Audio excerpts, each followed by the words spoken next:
Welcome to Irie-AT, Braille Embossers. This video will show you how to activate the Duxbury DBT software.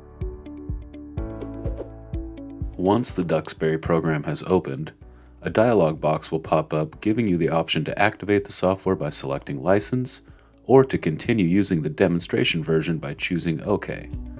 Select License to begin the Duxbury Activation Wizard. Once the Duxbury Activation Wizard dialog box pops up, choose Next to begin. After choosing Next, you will be given multiple options on how you wish to proceed with the Duxbury Activation Wizard. To activate your software using the software product code provided, check the first option, License and activate this computer. Then select Next to continue. After checking the License and activate this computer option and selecting Next, you may then be asked if the software can make changes to your PC.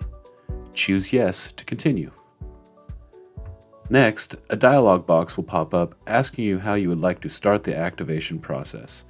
It is recommended that you check the first option, Start Activation over the Internet, assuming that you are connected to the Internet. If you do not have an Internet connection, you also have the option of activating the software manually. After checking Activation over the Internet and selecting Next, a dialog box will pop up requesting information that is required to activate the software. Please verify that the information provided is correct, as well as fill in any empty fields with the required information.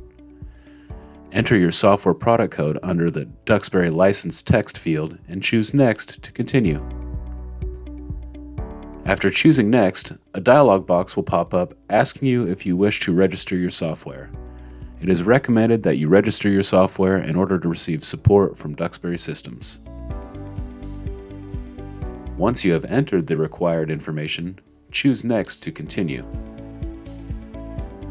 After you've selected Next, a dialog box will pop up notifying you that your software has been activated. Choose Finish to complete the Duxbury Activation Wizard.